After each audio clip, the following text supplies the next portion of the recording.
My message to the youth is to be strong no matter what you're going through. Whatever you want to do in life, find something that you don't mind doing for the rest of your life. Find something that you like.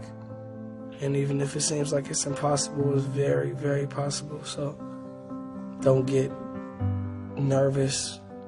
If you have a big goal, just chip away at it until you get to where you need to be. Most of us that come from just normal backgrounds, we don't see ourselves doing abnormal things. The world is full of people who were born on third and think they hit a triple and they've got all this confidence, all this stuff. For most of us, it's not that way. We don't think we're wired or programmed to do something great. Well, I'm telling you, that thought is nothing but a fear, nothing but a doubt. It's what holds you in place. So as we begin to look toward the future and look at what will it take for us to break through those fears, one, acknowledging the fear, knowing it's all right, some fear is healthy. Beginning to know that your dreams, your passions, your drive to achieve whatever it is you want, as it has more power and meaning, it will move you past your fears. As you begin to feel that you deserve it, your passion and goal is so strong, the fears won't matter. You've been given the dignity of choice. You don't have to repeat this year the same as last year. You can tear up last year's plan, develop a new plan. Now here's the choice on being a human being: to be part of all we were meant to be, or to be all, to strive for all, or half, or some. The choice is up to you to develop one skill or 10 skills. And this is all a matter of choice. And when someone says, no, you ought to learn 4, you've got to resist all that, because this is personal dignity. And you don't want to destroy someone's dignity by doing all the oughts, and they feel reluctant to do it. Now we've got problems. You got to work hard on understanding you have within you the power to change, the power to do something great. And those fears are going to crop up, particularly in the middle of the night when you wake up and you're scared to death about what to do. They're going to crop up and they're going to hold you in place. Quite often, if you're trying something different, they crop up in the middle of your dreams. When you're asleep at night, those fears and doubts creep in.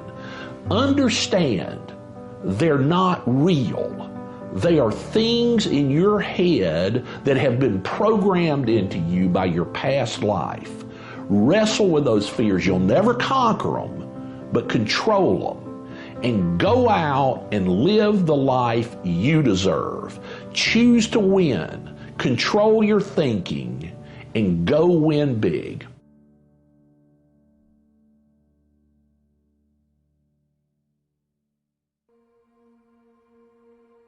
I'll never forget Mr. Washington said, Mr. Brown, yes, sir. What do you want to do with your life, young man?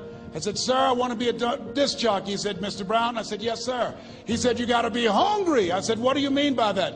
He said, people that are hungry are willing to do the things today others won't do in order to have the things tomorrow others won't have. People that are hungry are willing to invest in themselves. People that are hungry will go to seminars and workshops. People that are hungry are always searching, always seeking higher ground. So how do you want to make it? I said, I want to be a disc jockey. He says, good. Here's what to do. He said, I want you to read 10 to 15 pages of something positive every day. He said, you don't get in life what you want, you get in life what you are. You must program yourself to success. He said, I want you to listen to Earl Nightingale and Zig Ziglar. Listen, faith comes by hearing and hearing and hearing. He said, I want you to change your relationships, and I don't want you to ever lose your hunger. I said, what do you mean by that? He said, people that are hungry are unstoppable. People that are hungry are no matter what people. They make it happen no matter what. He said, I want you to listen to Paul Harvey. Who is he? He's the world's greatest communicator. Success leaves clues, young man. Always listen and follow people who are doing what it is you want to do at the level you want to do it, and learn from them. I told T. Hobb when we were standing by the stage, I said, hey man, I want to work more with you. I want you to coach me. I want to learn from you. See, I found you're never too old to learn, and you're never too young to teach. Always have a thirst for learning. So I listened to Paul Harvey every day on the radio. While in school, I would go out and listen in his car. He gave me his keys. I was working to develop myself. And I continued to listen to motivational messages, and he would take me to see the late Dr. Norman Vincent Peale, who wrote the book, The Power of Positive Thinking. I toured with him before he passed. You have something special. You have greatness within you. Don't allow your circumstances to determine who you are. Don't allow your negative thoughts to hold you back. You have something special. You can do more than you can ever begin to imagine. Dr. Peale was an incredible man. I admired him when he spoke. He gave me goosebumps. I can feel him in my heart. And I never forget, we were coming back to the school, and Mr. Washington said, "Mr. Brown," "Yes, sir." "When Dr. Peale spoke, you didn't move. When he spoke, you were hanging on every word. When he spoke, we didn't have to tell you to sit down and be quiet. Why?" I said, "Sir, I could feel him when he talked. I felt like he was talking to me, sir." He said, "He was." I said, "But he doesn't know me, but he was speaking to you. Did you feel him in your heart?" I said, "Yes, sir." He said, "Most people feel him in their head. If you felt him in your heart," he said, "listen to him, son. Follow him, learn from him." And I would go to seminars and workshops. Anywhere I would find where Dr. Peale was, I would be in the audience. I would drive 200 and 300 miles just to hear him speak. And my dream and vision was to share the stage with him. I thought about it. What is your goal? What is your vision? I want you to hold it in mind. There's some power in that. Because when I became involved in speaking, I never forget, I got a call from Og Mandino, who wrote the book, The Greatest Salesman in the World. He said, "Les, I'm stuck in Philadelphia. I need to be in Kankakee. Dr. Norman Vincent Peale is appearing. I can't make it. I heard you're in Chicago." I said, "Yes, I am. Can you go and open for me?" I said, "Yes, man. Oh, my God. Dr. Peale." I said, "Yes, I'd love to do it." And I went there, and I came. I said, "Hi, I'm Les Brown." He said, "You're not the band of renown?" I said, "No, I'm Mrs. Mamie Brown's baby boy. I'm here to speak." He said, "Come backstage." And his wife, Martha, was there. And she said, "Papa, Les Brown is here, the speaker." And he said, Les Brown, shoot for the moon. Because even if you miss, you'll land among the stars." I said, "Sir, that's my quote. I wrote you when I was in the 11th grade. I was a part of a special education class project. That's my quote." He said, "I know. I end all my speeches with that quote."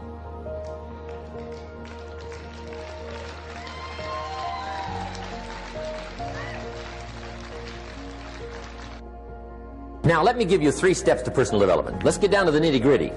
What does it take to really make the changes starting tomorrow? It takes more than philosophical pronouncement. I know that. It also takes more than enthusiasm. I know we're hearing a lot about enthusiasm these days, but see, that just won't do the job. We're still hearing the old cliches of the 30s, right? To be enthusiastic, you must act enthusiastic. But see, that's not going to help.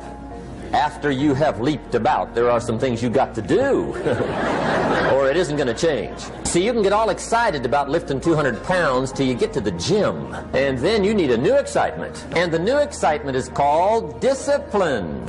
Major step to human progress. Discipline. If there's one thing to get excited over, that's it. Get excited over your ability to make yourself do the necessary things. What could you make yourself do starting tomorrow that would change it all? No! Tell it. Now, see, that's exciting. On any given day, you can massively change the direction of your life. Murder is a clear example that any one person on any given day can forever alter the course of their life. It just happens to be a negative act. But just as sure as you can commit a negative act, you can also commit a positive act and forever alter your life. Whenever you wish. Now that's exciting. And whatever that act might be that changes your life, the guy finally takes a shotgun to his car and blows out every window, destroys every tire, puts 100 rounds in this shabby old thing. And he says, I have driven this embarrassing thing for the last time. And not only will I never drive it again, nobody else will ever drive it again. And he lets that shuddering thing stand there for a while as a monument to the day he said, Today my life changes. Now who can do that? Anybody. When can you do it? Whatever day you pick. Now here's the key to discipline. Start with the little disciplines, get excited over the little disciplines, and get right on those, because those will lead to the big ones. You can't handle the big challenges in life unless you take on the little ones. Make a list of all the things you can do, get right on those, discipline yourself for those, both for the results and for the muscle and for the practice, so that when life hands you some big challenges, you'll be ready, you'll have the muscle. But see, if you don't handle the small ones, you can't take care of the big ones. Okay, here's what else it takes for life change. Self-motivation. Key phrase, self-motivation. I don't know why we call it self-motivation. It's really the only kind there is. You got to motivate yourself. Because I found out you can't change people. They can change themselves, but you can't change them. Lord knows some I've tried. But see, it won't work. People have to change themselves. I learned some of those lessons early. I built a little sales organization way back in those early days. I'm 25, and I had some nice people. I said, I'm going to make these people successful if it kills me. I almost died, right? I mean, you can't do that. What is my outcome in this situation? It's about disciplining your emotions. You know, something as simple as food and eating is not about your body as much as it is about your mind. It's getting command of your mind to be able to choose actions that are in your own best interest. Look, ain't no more talking. This is it. If you ready to take your game to the next level, and whatever it is, sports, life, business, whatever it is, health, listen to me very closely. You got to change that mindset. Motivate doesn't mean to yell and scream and encourage. No, to motivate actually means to provide a motive, a reason why. Because you can come up with a question like, what should I do? You're going to end up with a long list. Self-love is, hey, look, I know you got a test on Monday, you know, and I know you really want to go out with your friends, and Saturday night you want to go out, but if you fail that test, you're not going to feel good about yourself. You know, I love you too much to let you go out tonight. And so I realized, like, yo, E, you sleep in, you play video game, don't lie to yourself. You are powerful, but you have some vices. So I started saying, okay, E, you got to discipline yourself. And this is for me, this ain't for everybody. You have to watch. You have to watch every single second. The path to strength and health and intelligence and happiness. But we get caught up in our patterns. So we want to get really sensitized, acutely sensitized, sensory acuity, to whether what we're doing is working or not. You don't have time. That's a lie. Fault and responsibility do not go together. It sucks, but they don't. When something is somebody's fault, we want them to suffer. We want them punished. We want them to pay. We want it to be their responsibility to fix it, but that's not how it works, especially when it's your heart. Once you put away your phones and your computers and all that we have nowadays, that's great. We're up to date. But your brain is the only thing you have when you're going through depression. So cast out the lies. Burn them down. I can't swim. I'm negative buoyant. Go back again. I can't swim. Go back again. Go back again. Go back again. I got it. An incessant fight that doesn't stop against weakness and against temptation and against laziness. It's a campaign of discipline.